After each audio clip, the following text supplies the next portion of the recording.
What's going on, guys? Just want to do a quick video on the new bike. I know I did a video, the one before last, that I had ordered a 2022 MT-09, and this is obviously not an MT-09. This is the 2022 Honda Africa Twin Adventure Sports 1100. So the other day I went into the dealer. Actually, I kind of known about this bike. It's been in the dealer for about 2 weeks or so.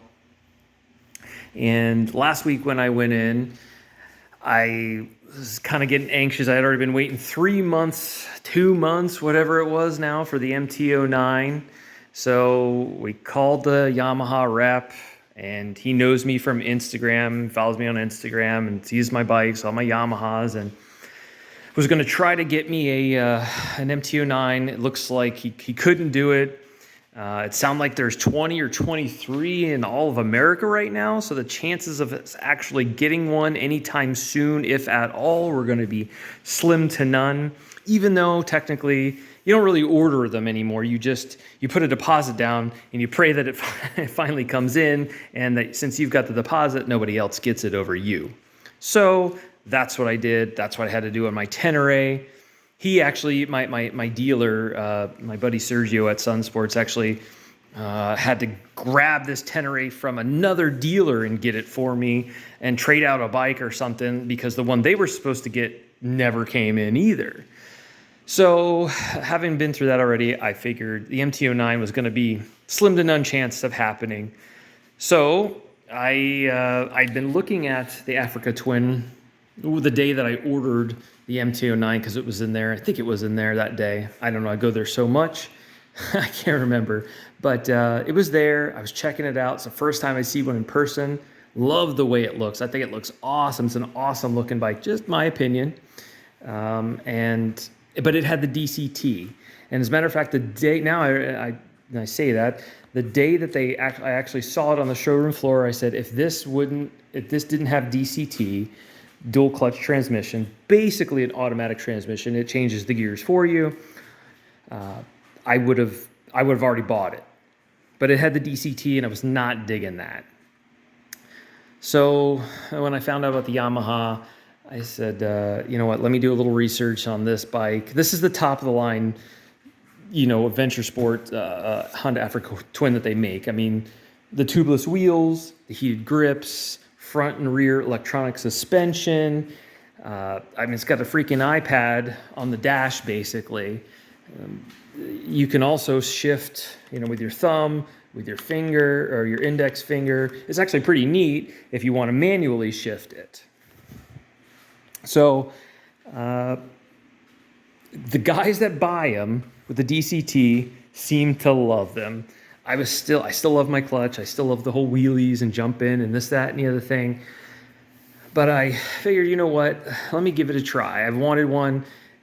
The chances of getting a manual one of these are extremely difficult, because just like everything else right now, it's really hard to get anything. So I figured I could not be picky about it, and I went ahead and bought it. So far, I think I bought it a couple of days ago. I think I've already got 200 miles on it. Love it. Love the DCT, which blows my mind that I like it at all. But there's something about it that it makes it so nice to ride. What a huge advantage in the city. And, once you're on the highway, you're in 6th gear anyways, or really all the bikes come with quick shifters now.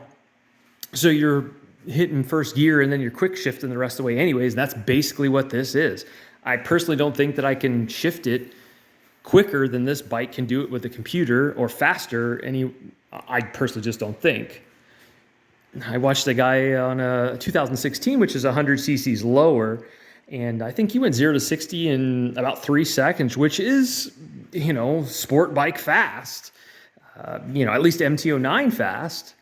So I figured, it's kind of like an MT-09, but, I could take it off road. It's got, plenty of power, plenty of speed.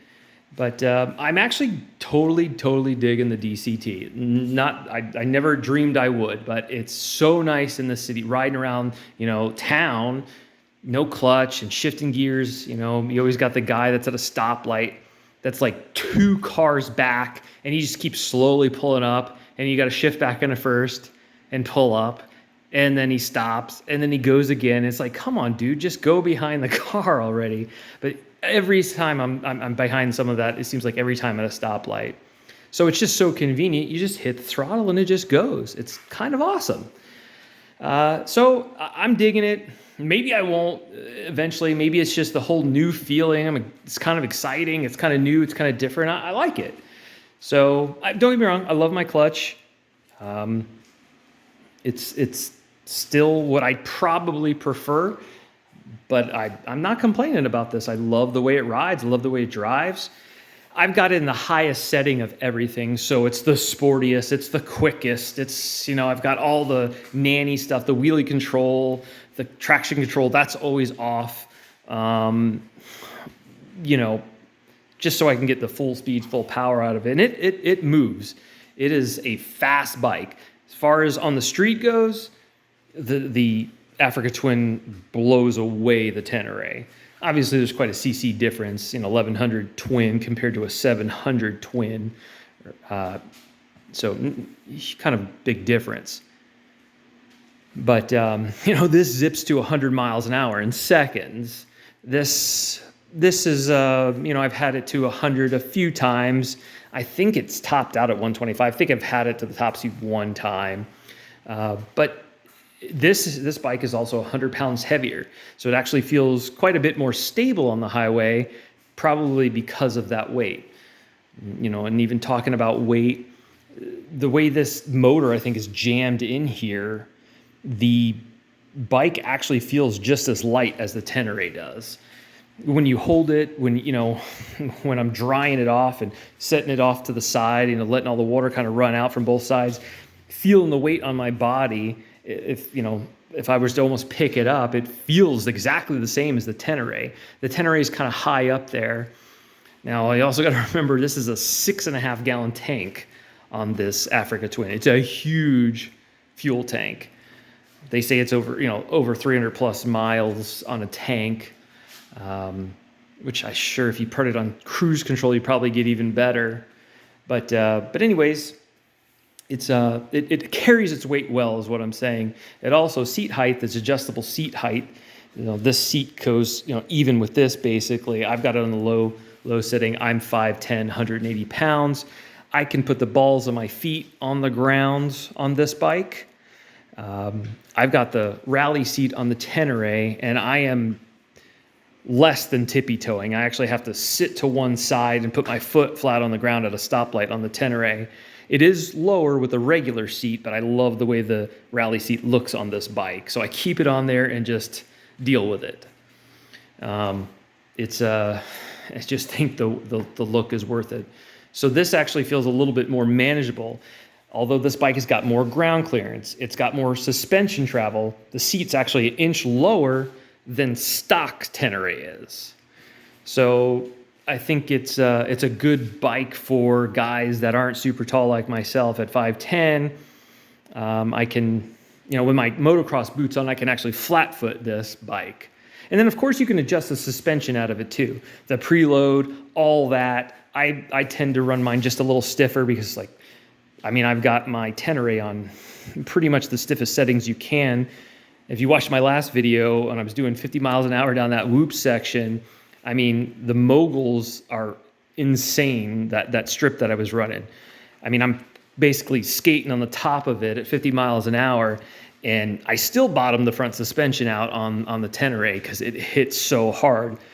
But I run mine a little stiffer. So most guys, I think, when they jump on this bike, normal settings, you could probably flat foot it. But I always run my preload a little higher just so it can take the hit off-road. So far, I've only taken this off-road one time, down a dirt road, and then I hit some of my trails, light trails, because I don't have my crash bars yet. I do not want to drop this one off-road, at least until I get the crash bars. So those I think I'm working on, trying to figure out what I'm going to do there. I've got some other things coming for it. And then off-road, just to end that, So far, I think maybe because of the weight, it is 100 pounds heavier. It's very, very planted, and I may complain about that down the road when I get into some technical things, but taking on my usual trails with, you know, my sand trails, that's all we have here. I mean, the sand is insane here. I mean, it's 2 foot, 1.5 foot deep sand trails if you're not floating on the top of it. But this is very planted. Stable-wise, I can, you know, I hit the sand and it takes it well, but we'll see. Again, as I get more technical with it, I may change. I may just end up just doing light stuff with it and taking my Tenere when I do super technical off-road. What else? What else? Lots of stuff coming for it. I went ahead and took the huge fender thing off, put the tail tidy on it that I ordered. I also put my, which I always do on all my bikes, my little custom LED blinkers that I just make myself. Probably super illegal. Let me see if you could see them here. Actually, I put my flashers on so you can see both. There you go. So they're just 2 LEDs on the plate where the bolts would go to hold the plate in. Very slim, very sleek, very clean. That's what I've always liked, is nice and clean. You can see on this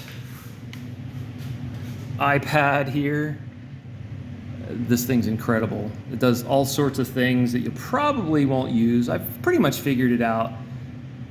Let me see, once you change the user mode, not sure if you could hear that, but when you change the modes, the suspension adjusts automatically to wherever you had it set, which is awesome. Let me show you the, you know, when you can set it for 2 people, set it for 2 people in luggage, 1 person in luggage. It's quite advanced. It does a lot of stuff. I'm not sure if you can see the LEDs here.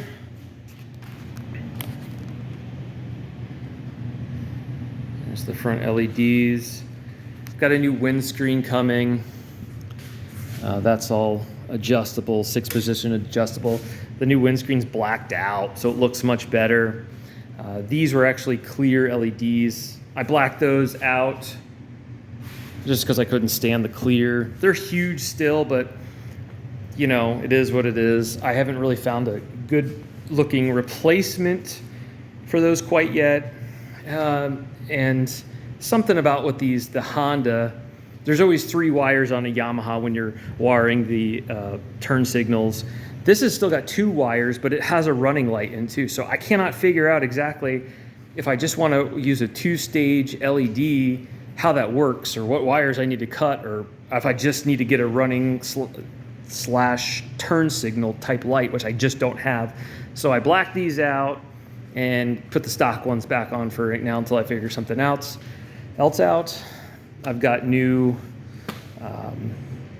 hand guards coming with new bars. My mirrors are here. You can see great out of these.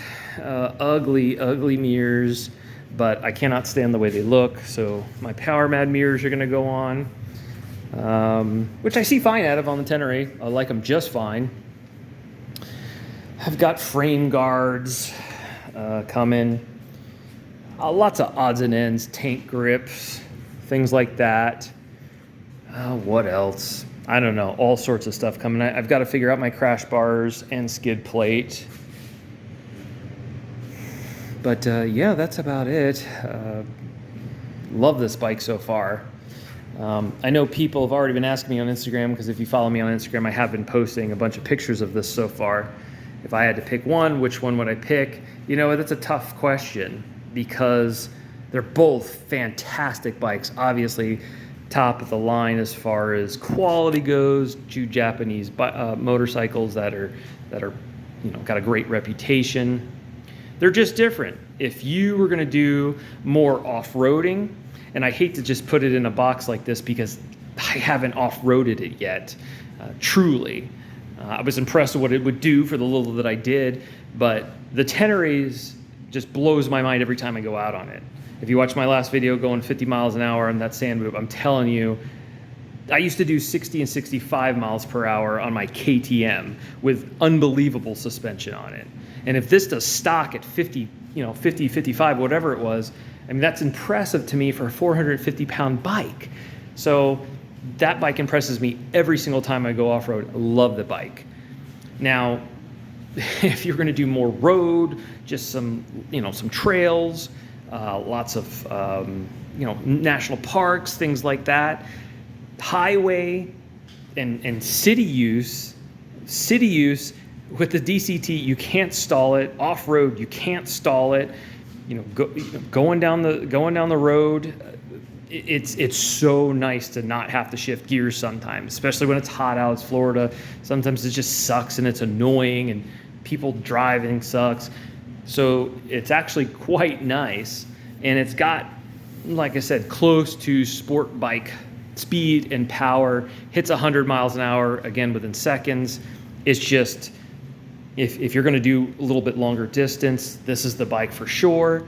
I took this to Naples the other day, which is an hour there, hour back, and it did great. I was on I-75, 80, 85. I wish I had cruise control on it. It would have been made it a little bit more convenient, a little nicer, but man, if I had to choose one to go on the highway to do some trail riding or national park, it would certainly be the Africa Twin.